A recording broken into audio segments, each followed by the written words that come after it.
My name is Rashid, and I'm 34 years old. On March 15th, 2019, I was shot during a robbery at the convenience store where I worked. I was clinically dead for 8 minutes. I died a devout Muslim, reciting the Shahada with my last breath. But the one who met me on the other side wasn't Allah. It was Jesus Christ, and everything I believed shattered in an instant.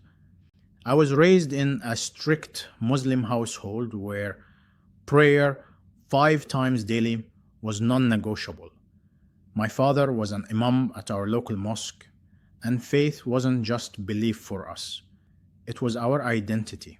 It was everything we were. I memorized portions of the Quran in Arabic before I could fully read English. The words flowed from my mouth during prayers, and I felt proud knowing them by heart. Friday prayers, Ramadan fasting, Eid celebrations. These rhythms defined my entire existence. I wore my faith proudly. I was certain Islam was the only truth, the final revelation from God to humanity. I pitied Christians for their misguided belief that God could have a son. The Trinity made no sense to me. How could one God be three? It seemed like obvious blasphemy, a corruption of the original message. I debated Christians online, confident in my arguments, secure in my theology. I had answers for everything they said. I believed Jesus was merely a prophet, not divine, never actually crucified. God would never allow his prophet to die such a humiliating death. That's what I was taught, and I believed it completely. My morning routine never changed. Fajr prayer at dawn, Quran recitation with my tea, then breakfast. I fasted every Monday and Thursday in addition to Ramadan, seeking extra blessings. My friends were Muslim. My community was Muslim. My entire worldview was shaped by Islamic teaching. I was saving money to make Hajj to Mecca.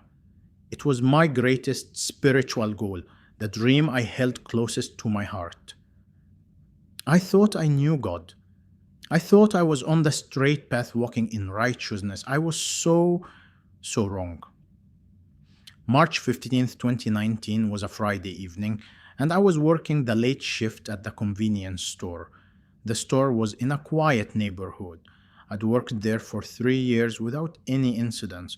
I remember the weather that night, cold, drizzling rain, the kind that keeps people indoors. Around 9:47 p.m., I was restocking cigarettes behind the counter, organizing them by brand.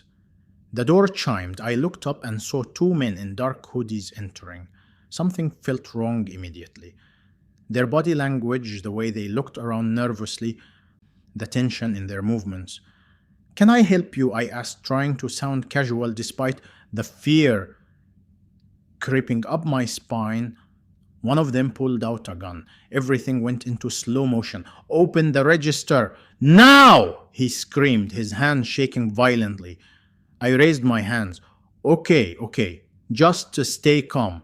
I'll give you whatever you want." My heart was pounding so hard I could hear it in my ears, feel it in my throat. I started opening the register, my fingers fumbling with the keys. The second robber was yelling at his partner, "Hurry up, someone's gonna see us." I remember thinking, just give them the money. Your life is worth more than this.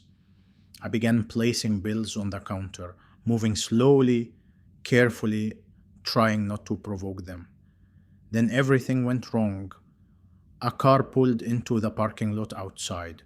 The robbers panicked. One of them shouted something I couldn't understand. I saw the gun rise, pointing directly at my chest. Time seemed to fracture into pieces. I saw his finger on the trigger.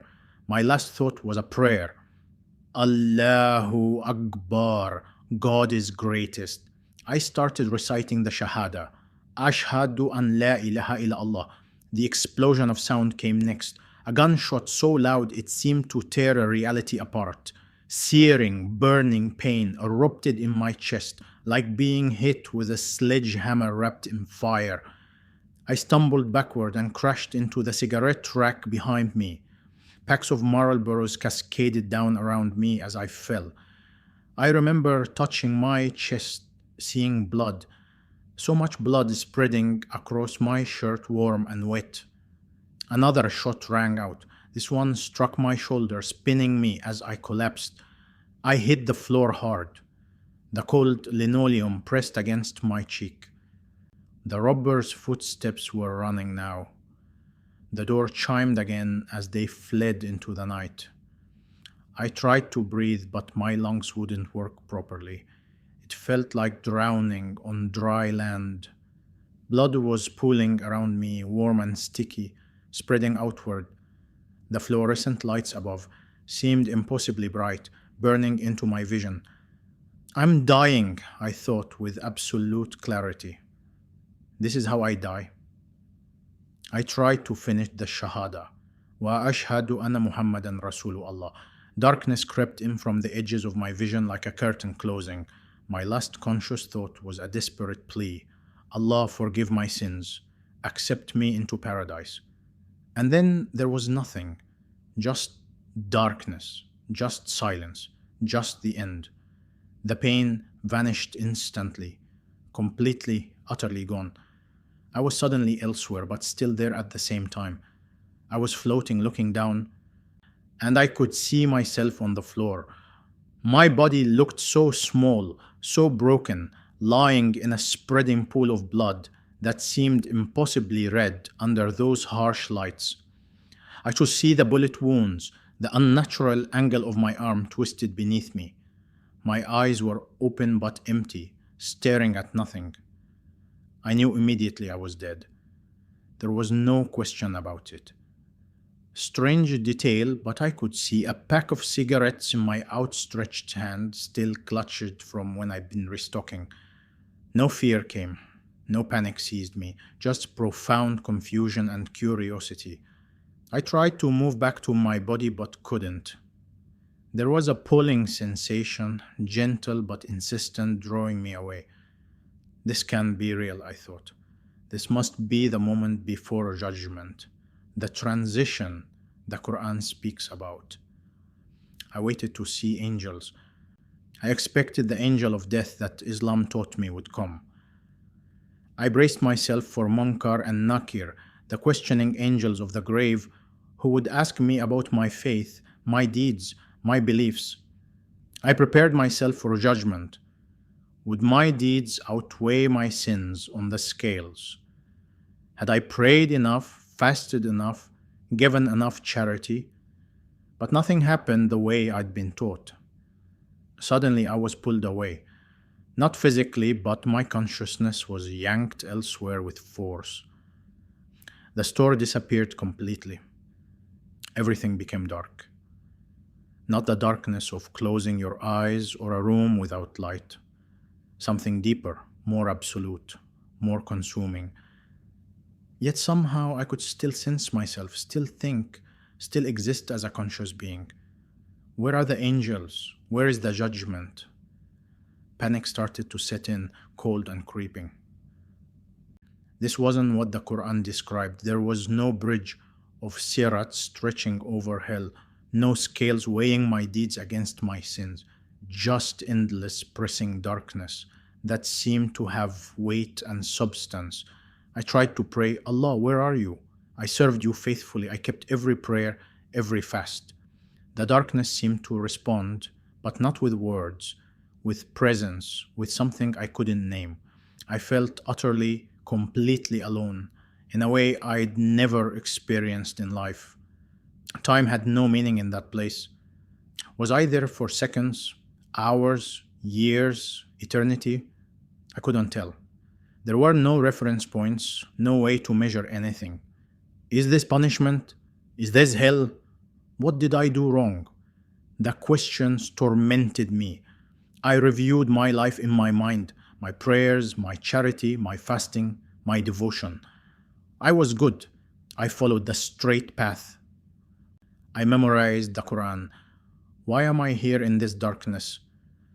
The confusion was worse than any physical pain I'd ever felt.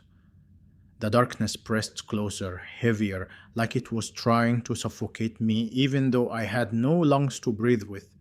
Then something changed. Far in the distance, impossibly far away, a pinpoint of light appeared, not like a star in the night sky, more like the light was creating itself, birthing from nothing, pushing back the darkness. It was warm, inviting, but also terrifying in its intensity. The light grew larger, closer, or perhaps I was moving toward it. I couldn't tell which. Now ask yourself this question. What would you do if everything you'd ever believed was about to be challenged? What would you do if your entire worldview was about to shatter? I was drawn toward the light involuntarily, or was I choosing to go?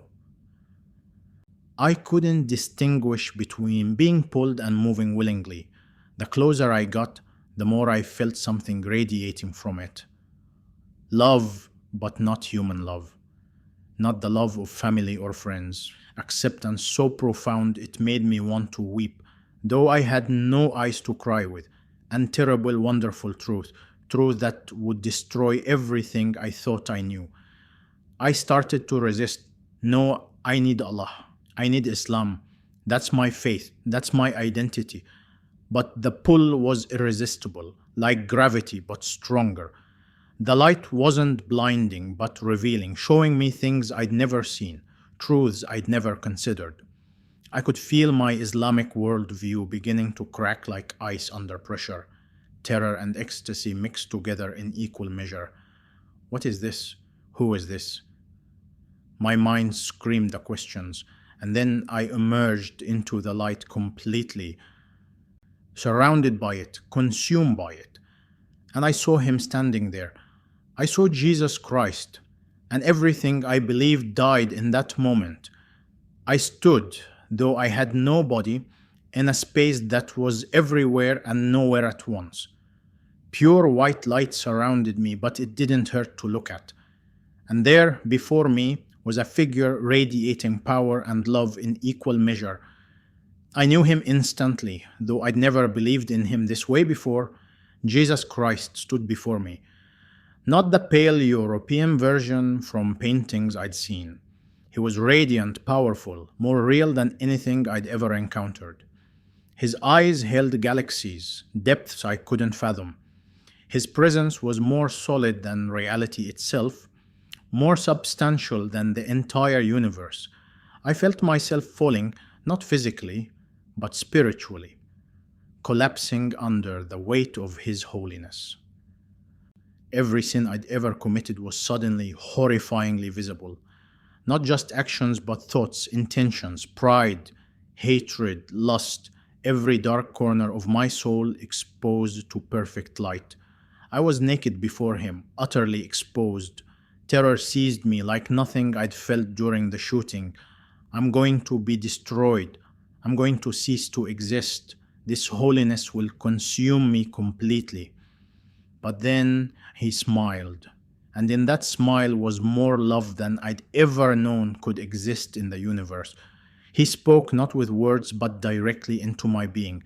Rashid, I know you. I've always known you, but you're Jesus, I stammered in my mind. You're not. You can't be. I am the way, the truth, and the life, he said. And each word was absolute reality, undeniable truth that resonated through every part of my consciousness. No one comes to the Father except through me. My Islamic theology screamed in protest. Oh, you're just a prophet. You're not God. You can't be divine.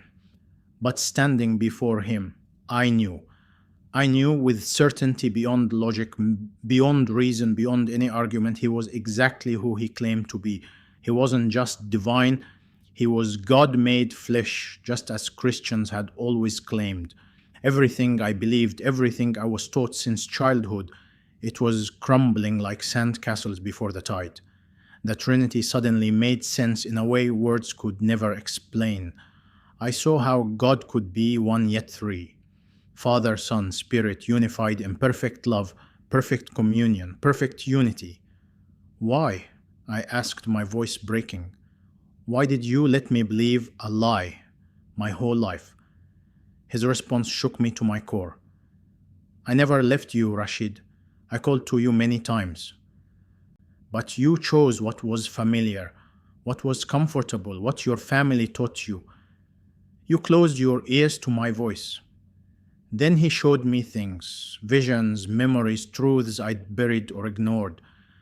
I saw my life replayed, but through his eyes. Every moment he had tried to reach me became crystal clear. The Christian neighbor who invited me to church when I was 20. I mocked him afterward, called him a fool for believing God had a son. The YouTube video about Jesus that appeared in my feed 3 years ago. I angrily clicked away, left a hateful comment about Christianity being corrupted. The dream I had at age 16 of a man in white calling my name. I dismissed it as meaningless, just random neurons firing during sleep. The inexplicable peace I felt once walking past the church on Christmas Eve. I attributed it to nothing, pushed it from my mind, hurried away. You were there, I whispered, overwhelmed. You were always there, always calling, and I kept running away. I love you, he said, and those 3 words contained oceans of meaning, depths of grace I couldn't comprehend. But I rejected you. I called you a liar. I denied your divinity. I spoke against you for years. I know, he said gently, with no condemnation in his voice, and yet I died for you anyway. Then he showed me the crucifixion, not as a story, not as history from 2,000 years ago, but as if I was standing there witnessing it in real time. I saw the Roman soldiers driving nails through his hands and feet. I heard him scream in agony, the sound of suffering beyond human comprehension. I watched him suffocate slowly on the cross, struggling for each breath, bearing the weight of sin, my sin. And I understood with devastating clarity, this was for me. He did this for me. Every lash of the whip, every thorn in the crown, every moment of agony was because he loved me. Islam taught me that you weren't really crucified, I said, weeping without tears. Islam taught me that God switched you with someone else at the last moment, that you were just a prophet who ascended to heaven. But I can see now, it's real. You really died, you really suffered, you really rose again. He showed me the difference between Islam and Christianity with perfect clarity. In Islam, I had tried to earn salvation through works, prayer, fasting, charity, pilgrimage, good deeds stacked up like bricks, hoping they would be enough. It was a scale, good deeds versus bad deeds, and I never knew if I'd done enough. Even Muhammad wasn't sure of his own salvation. But Jesus showed me something completely different. Grace, unmerited favor, unearned love. You cannot earn this, he said. It's a gift. You can only receive it. All your prayers, all your fasting, all your good works, they were never enough. Because the standard is perfection, and only I am perfect. I lived the perfect life you couldn't live. I died the death you deserved to die. And I rose again to give you life, eternal life, if you will simply believe and receive. The simplicity of it was stunning, almost offensive to my works-based mindset. All my years of striving, trying to be good enough, wondering if I'd done enough prayers, performed enough good deeds, and it was all meaningless without him. So I'm asking you, just as a father would ask his child, he said, will you accept this gift? Every fiber of my being wanted to say yes immediately. But the cost flashed through my mind like lightning. My family, my community, my identity as a Muslim, everything I'd built my entire life upon. If I say yes, I lose everything, I said, the weight of it crushing me. If you say no, he replied with infinite gentleness, you lose yourself. And besides, you've already lost your life. You're dead, Rashid. The question is not about your earthly life anymore. The question is, what comes next? Where will you spend eternity? Time seemed suspended in that moment. Everything I'd believed hung in the balance like a scale. I thought of my father, the Imam, his stern face and deep devotion. What would his expression be if he knew I'd become Christian? The shame, the rage, the heartbreak. I thought of my mother, who'd prayed for me to be a faithful Muslim since the day I was born. She taught me my first Arabic prayers, kissed my forehead before every Ramadan fast. My friends at the mosque, the brothers I'd grown up with, studied Quran with, celebrated Eid with, all would see me as an apostate, a traitor to the faith. In Islam, apostasy is punishable by death. I could be killed. I would certainly be disowned, erased from my family, like I never existed. My name would become a curse, a warning to others. Look inside your own heart right now, he said to me, his voice both challenging and compassionate. What do you treasure more, the approval of people or the truth? And in that moment, clarity cut through all my fears. The truth stood before me, radiant and undeniable. I could deny what I'd seen, what I'd experienced, what I knew with absolute certainty. But I would know I was living a lie for the rest of my life, and I couldn't do it. I couldn't turn away from truth itself. Yes, I said, and the word came from the deepest part of my soul, from a place I didn't know existed. Yes, Jesus, you are Lord, you are God. You are the way, the truth, and the life. I believe you died for me. I believe you rose again. I surrender. I give you everything I am and everything I have. The moment I spoke those words, something changed in that space. The light intensified, but instead of overwhelming me, it filled me. I was being remade, reborn, transformed at the deepest level of my being. The old Rashid, the Muslim Rashid who had lived for 34 years, was dying right there. And a new Rashid, a follower of Christ, was being born in his place. Joy exploded through me like nothing I'd ever experienced in my life. This wasn't the stoic, duty-bound faith of Islam where I always wondered if I'd done enough. This was relationship, intimate and personal. This was love without conditions. This was freedom I'd never tasted. This was life, real life, eternal life. Jesus spoke again, his voice filled with both joy and solemnity. You must go back, Rashid. No, I protested immediately. I want to stay here with you. I don't want to return to that broken body, that painful world, that life of struggle. Here with you is perfect. Why would I ever leave this place? He smiled with understanding that penetrated every part of me. Because others need to hear what you've seen. Others who are trapped in darkness, as you were trapped. Others who are searching for truth as you were searching. Muslims who need to know that I love them, that I died for them too, that there is a way to know God personally. Christians who have forgotten the power of their faith, who take grace for granted, who've lost their first love. Seekers who are wondering if truth even exists, if God is real, if there is more to life than what they see. You will tell them, he said, and it was both invitation and command, both request and requirement. But it will cost you everything, he warned, his eyes holding mine. Your family may reject you. Your community will certainly persecute you. You may face violence, hatred, isolation. Some will call you a traitor, a fool, a liar. They'll say you made it all up, that the shooting damaged your brain, that you're mentally ill. Are you willing to pay that price?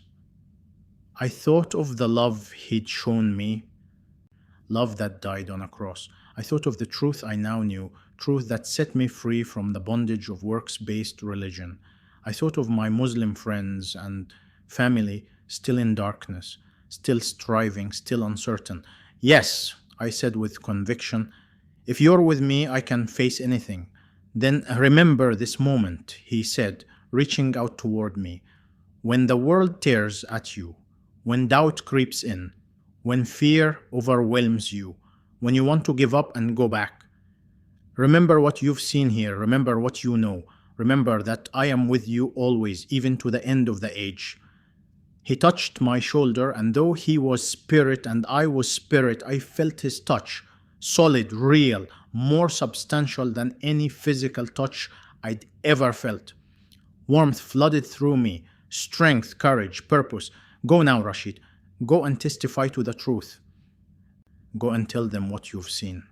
I will never leave you or forsake you. I felt myself being pulled backward, away from him, away from the light.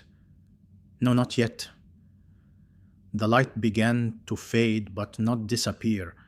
It was now inside me, burning in my chest where my heart would be. Jesus remained visible for a moment longer, his hand still raised in blessing. His final words echoed through my entire being. I will never leave you or forsake you. Then the darkness returned, but different this time. Not empty and terrifying like before, but transitional, purposeful, like a tunnel leading somewhere.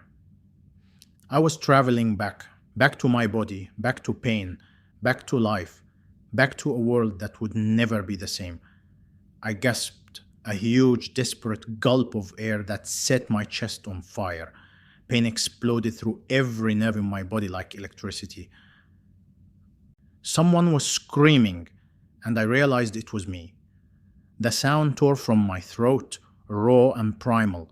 He's alive! Oh my God! He's alive! A woman's voice, high-pitched with the shock, the customer who had found me. I was still on the floor of the convenience store, lying in my own blood. It was cold now, sticky, spreading in a dark pool around me. But everything was different. I was different. Paramedics rushed in. I heard radios crackling, urgent voices shouting medical terms I didn't understand. 2 GSWs, chest and shoulder, massive blood loss. We've got a pulse. How is that possible? Dispatch said he was code black. Hands on me, lifting, moving, causing white-hot agony that made me cry out. I tried to speak. Jesus! Jesus! The word came out as barely a whisper. A paramedic leaned close, his face lined with concern. Stay with us, buddy. We're going to save you. No, I whispered, fighting to form words. Jesus already saved me. Confusion crossed his face, but there was no time to explain. They loaded me onto a gurney, rushing toward the ambulance. I saw the store's ceiling tiles passing above me, the fluorescent lights that had been the last thing I'd seen before dying. But now they looked different. Brighter, more beautiful, more alive.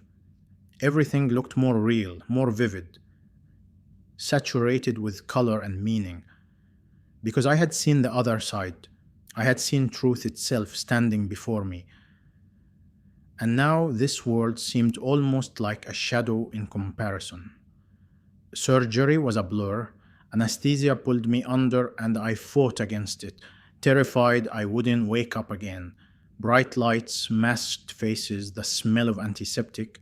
Then darkness, but not the darkness of death. Just sleep.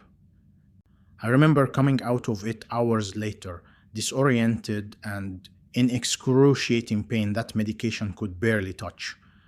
A doctor stood by my bed, his expression a mixture of amazement and professional composure. Mr. Rashid, you're incredibly lucky to be alive. The bullet missed your heart by less than an inch. 1 centimeter to the right and you'd be dead. You lost nearly 40% of your blood. You were clinically dead for 8 minutes. By all rights, you shouldn't be here. Your brain should have suffered massive damage from oxygen deprivation. It's a miracle. Yes, I agreed, my voice hoarse and weak. It was a miracle, but not the way you think. The doctor smiled, probably thinking I was delirious from medication, but I knew what I knew. I had died and come back with a mission. My family arrived within the hour. My mother, my father, my younger brother, Ahmed. My mother was crying, holding my hand, her tears falling on my skin. She was thanking Allah for sparing me, praising His mercy. My father stood stern and proud, his Imam composure barely hiding his relief. You survived, son. Allah was merciful. He protected you. Ahmed looked shaken, traumatized by the thought of losing his older brother. His eyes were red from crying. I wanted to tell them everything immediately. The words burned in my throat, demanding to be spoken. But looking at their faces, seeing their faith, their certainty, their devotion to Islam, the words died before reaching my lips. How could I tell them? How could I explain what I'd seen? That their faith was incomplete, that Jesus was the answer they'd been seeking their whole lives, that everything we'd been taught was missing the most crucial truth. I'm okay, I whispered instead, hating myself for the lie. Everything's going to be okay. But I was lying because I knew nothing would ever be okay again. Everything was about to change in ways they couldn't imagine. 3 days in the hospital, recovering from surgery. They kept me on a morphine drip for the pain, but nothing could numb what I was feeling inside. I replayed the experience constantly. Jesus' face, his words, the light, the overwhelming love, the truth that shattered everything. Was it real? Doubt whispered in the quiet moments. Or was it just brain chemistry, lack of oxygen, a hallucination produced by a dying mind? Medical science would say that's all it was. But no. I knew it was real, with a certainty beyond logic, beyond scientific explanation. I had met truth face to face. I had encountered the living God. My Quran sat on the bedside table, brought by my father who expected me to read it during recovery. I couldn't bring myself to open it. Every time I looked at it, I felt a strange disconnect, like looking at something from another life. A nurse came in on the second day to check my vitals. I noticed the small cross necklace she wore, half hidden beneath her scrubs. "Are you a Christian?" I asked suddenly, the question bursting out. She looked surprised but nodded slowly. "Yes, I am. Why do you ask?" I need to talk to someone about Jesus," I said, my voice breaking. She glanced at the doorway, then back at me. "I thought you were Muslim. I saw your family praying in here earlier." I said, tears starting to flow. "But I'm not anymore. I can't be. Not after what I saw when I died." She sat down in the chair beside my bed, forgetting her other duties. "What did you see?" she asked gently. And I told her everything. The shooting, the death, the darkness, the light, meeting Jesus, the truth he revealed, the choice I made. She listened with tears streaming down her face. When I finished, she was quiet for a long moment. Then she spoke. "You've been given an incredible gift, but also an incredible burden." "What do I do?" I asked, feeling helpless and lost. "You follow him," she said simply, "no matter the cost." She gave me her card before she left, connected me with her pastor. It was the first step on a journey I knew would cost me everything. 2 weeks after being released from the hospital, I knew I couldn't wait any longer.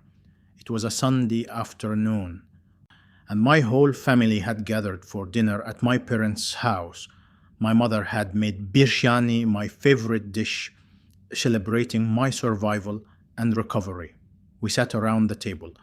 Mom, Dad, Ahmed, my sister Fatima, my uncle. The smell of spices filled the house, familiar and comforting. After dinner, as tea was served, I knew it was time. My hands were shaking. My heart pounded harder than it had during the shooting. I need to tell you all something, I began. The room grew quiet. All eyes turned to me, curious and concerned. When I was shot, I died. I was dead for 8 minutes. My mother gasped, her hand flying to her mouth. My father nodded gravely, waiting for me to continue. And while I was dead, something happened. I saw, I met. The words caught in my throat like broken glass. I met Jesus Christ, and he showed me the truth. Silence fell over the room, horrible and suffocating. Then my father's voice came, cold as ice. What are you saying? I'm saying that Jesus is God, that he died for my sins and rose again, that he is the only way to salvation. My voice was steady now, growing stronger. I can't be Muslim anymore, Dad. I'm a follower of Christ now. Chaos erupted instantly. My mother burst into tears, wailing, "No! No! This can't be happening! Not my son!" My father stood up so fast his chair fell backward. His face turned red with rage. "This is apostasy. You're betraying everything. You're betraying your family, your faith, your heritage." Ahmed looked at me with pure confusion, mixed with horror. "Rashid, what's wrong with you? Are you crazy? Did the shooting damage your brain?" Fatima just stared, shock and disgust on her face. She wouldn't even look directly at me. My uncle began shouting in Arabic, calling me a traitor, a kafir, an infidel who deserved punishment. "You hit your head," my father shouted, his voice shaking the walls. "The shooting damaged your brain. You need to see a doctor, a psychiatrist." "No, Dad," I said, trying to stay calm despite my own tears flowing. "My brain is fine. My heart is finally seeing clearly for the first time in my life." "You will take this back," he commanded, his voice dropping to a dangerous whisper. "You will repent and return to Islam. This is just confusion from trauma." "I can't," I said, my voice breaking. "I won't lie about what I saw. Jesus is real, and he saved me. He is the truth I've been searching for my whole life." My father's next words cut deeper than any bullet ever could. "Then you are no longer my son. Get out of this house. You are dead to me. You are dead to this family. We will mourn you as if you died in that store." I left my family's home that night with only what I was wearing. My mother's sobs followed me out the door, echoing in my ears. Ahmed sent me one text later that night. "How could you do this to us? How could you bring this shame on our family?" Fatima blocked me on all social media within the hour. Within days, word spread through the Muslim community like wildfire. Former friends stopped speaking to me. People I'd known my entire life crossed the street to avoid me. I received death threats via email and social media, detailed graphic descriptions of what apostates deserved. Someone spray-painted traitor in red letters across my apartment door. I had to scrub it off myself, my hands shaking. I was fired from my job at the convenience store. The manager, also Muslim, said he couldn't employ an apostate. It would be bad for business. I lost everything I'd built over 34 years. Reputation, family, community, security, identity, employment. Some nights I sat alone in my apartment and wept until I had no tears left. The loneliness was crushing, suffocating. I questioned if I'd made the right choice, but then I would pray, speaking to Jesus like a friend, and I'd feel his presence warm and real, just as he promised. And I'd remember standing before him in that light. I'd remember the truth I'd seen. "The truth is worth any cost," I'd whisper to myself in the darkness. The nurse from the hospital connected me with her church. The first time I walked into a Christian church, I was terrified. What if they rejected me too? What if they didn't believe my story? But the moment I entered, I felt it.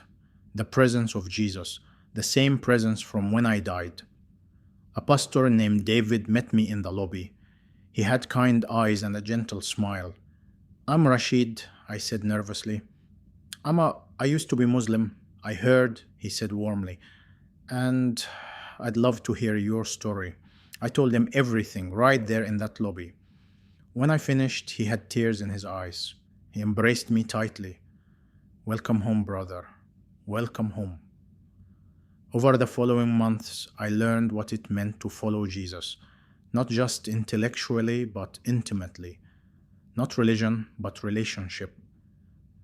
I was baptized in front of the whole congregation. Going under the water, I thought of the old Muslim Rashid dying. Rising up, I thought of the new Christian Rashid being born. The symbolism was powerful and real. I began reading the Bible voraciously, often staying up until 3 in the morning, so different from reading the Quran. This was alive, personal, transformative. The words seemed to speak directly to my heart. I joined a small group of believers who became my new family. They supported me financially. When I had nothing, they prayed for me, encouraged me, loved me unconditionally without judgment. I met Sarah at a testimony night. She was another ex-Muslim convert, and her story was hauntingly similar to mine. Different details, different circumstances, but the same Jesus who'd revealed himself to both of us. We understood each other in ways no one else could. The cost, the loss, the joy, the freedom. She became my closest friend, and eventually, by God's grace, my wife. God gave me a new family to replace the one I'd lost. I started sharing my testimony wherever I could. First at my church, then at other churches across the city, then online through videos, podcasts, written accounts. The response was overwhelming and humbling. Hundreds of Muslims contacted me privately. "I've been questioning Islam. Tell me more about Jesus. Your story gave me hope." Christians wrote messages. "Your story strengthened my faith. I've been taking it for granted. I forgot what it cost you to discover what I've known my whole life." Even atheists messaged, "I don't believe, but your experience makes me wonder if there's something more." I've faced incredible opposition, more death threats from radical Muslims, accusations of lying from skeptics who say near-death experiences are just hallucinations, criticism from some Christians who don't trust ex-Muslims, who think we're secretly still Muslim. But I've also seen incredible fruit that makes every struggle worth it. 17 Muslims have come to Christ directly through my testimony. 17 souls saved for eternity. Countless others are questioning, seeking, searching for truth. Christians are reignited in their passion for the gospel. So why am I sharing this with you today? Look inside your own heart right now. Why do you think this story has reached you at this exact moment? Because truth matters more than comfort. Because Jesus Christ is real and He's pursuing you right now, even as you hear these words. To my Muslim friends and family who may be listening, I know what you believe because I believed it too. I know you think I've been deceived, that I've betrayed Allah, that I deserve punishment. But I'm telling you, with everything in me, I've seen the other side. And it's Jesus. He loves you more than you can imagine. He's not looking for perfect prayers or perfect performance. He's offering you a gift that costs you nothing but cost Him everything. Forgiveness, relationship, eternal life. You don't have to earn it. You just have to receive it. To Christians listening, don't take your faith for granted. I died to discover what you've known all along. Jesus is real. The gospel is true. Heaven and hell are real. Live like it. Share it boldly. Don't let others die without hearing it. To seekers, skeptics, anyone questioning. I was the last person who should have become Christian. My entire identity was wrapped up in Islam. I had every reason to reject Jesus, but I couldn't deny what I experienced. Truth has a way of breaking through our defenses. I went into eternity as a Muslim and came back as a follower of Jesus. The transformation is permanent and real. 5 years later, I've never doubted what I saw. Yes, I've lost much, but I've gained everything: Jesus, truth, purpose, eternal life. The shooting was the worst thing that ever happened to me, but meeting Jesus was the best. And I would do it all again. Because knowing Jesus is worth any cost. He's calling you too. Will you answer?